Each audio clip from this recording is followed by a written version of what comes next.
How you guys doing? It's John here, Johnny Investor Howard. Maybe you guys are watching this from YouTube, or you're actually from my list. I also have an email list here, but yeah. So I'm kind of starting a little bit. We'll see how it goes, but an investing content series, and I've kind of developed some my own methodologies and fundamentals that I use over the years that have certainly served me well. I realize that we're pretty far deep, I guess, 10 years deep into a bull market here. But in any case, I am sharing with you, the strategies that I use to choose my investments and to continue to really rebalance my portfolios. But basically, one of the I guess strategies that I use that I found to work for me. It's really a way that I've connected the dots of my business career, with investing, and what that is the concept of gross profits, right? So, I used to have a pretty uh, employee heavy internet marketing business, and certainly more employees than I would care to have now, about 15 or something like that at the most. And was really at the time involved in a lot with that business in terms of acquisition talks and such. And basically, what I realized at that time was I was trying to demonstrate like how attractive and appealing our gross profits were. And even though things didn't really work out for me in those days in terms of um, closing acquisition or something like that, I was able to uh, take that concept and move it over to my investing strategy. And what I found is even now, with it's kind of hard to figure out what to buy in terms of stocks because everything is so high. All the technology companies, at least, they're just super giants. But you can at least stack all of them up and look at their gross profits. And this does not include things like financial companies, for example, like Berkshire Hathaway. If you wanted to go buy Berkshire Hathaway B shares, or something like BlackRock or Goldman Sachs, the way that those particular companies are really investment management or financial management companies, the way that they calculate their gross profits are a lot different than a company. So my example today really is isolated to some of my picks, which I've done really well on from years ago. But basically, I have like just the Netflix stock open. This is really just one of my trading accounts, which is Merrill Edge. And the goal here, I'm not really trying to show you my investment slots, but basically just really what Netflix is. I actually found the Excel document, which I sent to my dad and my sister actually back in 2012 when they were sending me some of their stock picks from the Motley Fool. And basically, I ran this analysis and came up with two really good picks, which I was very excited about. One of them was Netflix. And at the time, what I do with the gross profits is I compare the gross profits with the market capitalization of a company, and I come up with a number. And then that way, what you can do is you stack all these companies, all these picks, and what their most recent trailing 12-month revenues are, what their most recent trailing 12-month gross profits are, what their current market cap is according to the day that I run the analysis, and then you come up with a ratio figure. So what's interesting is when I did this is back in 2012, it was like summer of 2012, I think, something like that. It was less than 3. So what I mean by that is the market cap of Netflix at the time. If you divide that by their gross profits, that figure was less than 3. And I thought, well, shoot, that's a pretty darn good opportunity.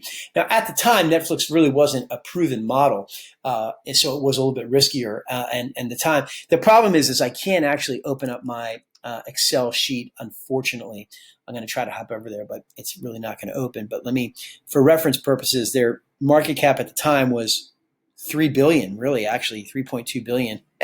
You look at it now, their market cap is, see if it has it.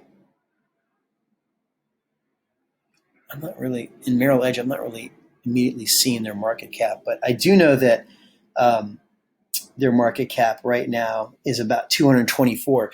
I actually didn't realize it was going to go that high. Back when I started making my investment in that, I was thinking it would get up to about 50 billion, and then I might be interested in finding the next Netflix. But the reality is it's not always easy to find these gems. So if you actually do that math, which is 224 divided by 3.2. That's a 70x investment. So that's a really out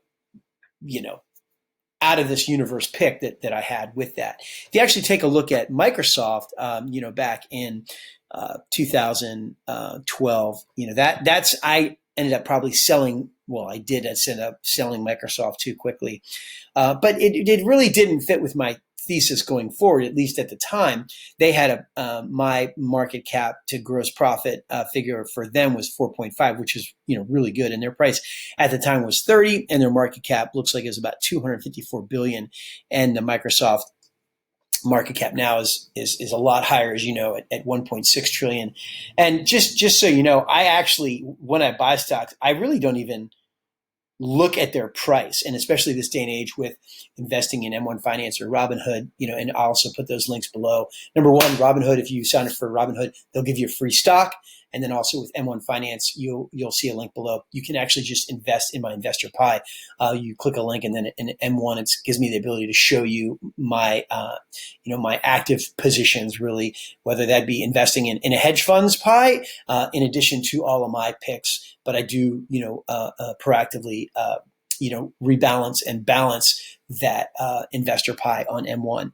But basically, anyway, so that's a pretty big jump, 1.6 trillion, if you divide that by the 254 billion, that's almost 7x right there too. Not quite as extreme as Netflix. So I was always, really going for that high growth opportunity to really just to just kind of get the assets as high as I could, and then once those assets are up, then start to maybe increase those positions in Microsoft.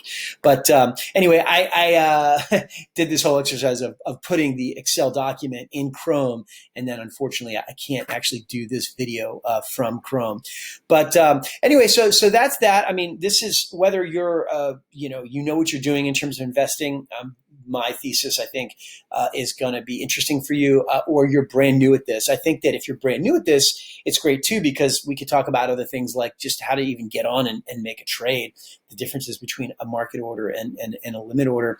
But basically, whether you're one or the other, it doesn't really matter. The fact is that you can always do your analysis, figure out what the gross profits of the company are, and then you can stack them up against each other. For example, right now, here we are, it's August of 2020, and the prices of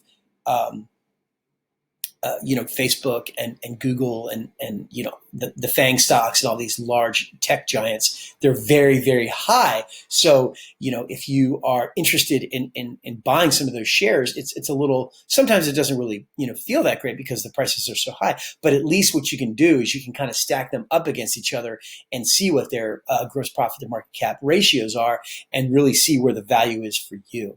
And I do have, positions in all those examples I just gave, Facebook, and Google, and some others. But anyway, so that's just a little bit of exercise today. If you take a look at Netflix, I'm surprised that the market cap is as high as it is. But whenever I'm making trades, I really don't even look at the share price. I really just look at the market cap, and I look at my percentage of my portfolio and my exposure to my total investable assets, and then also net assets, because I do use what's called margin. A lot of you might be familiar with margin. Maybe you're not, but margin is really, you have your gross investable assets, and then you can basically borrow from the online brokerage firm that your account is with, and you're basically borrowing from them to either buy new securities or to take cash. So obviously your net investable assets, your net cash assets or liquid assets are total assets minus that margin balance. So in any case, I will always compare what the what my position is in terms of that company and their shares compared with my total investable assets.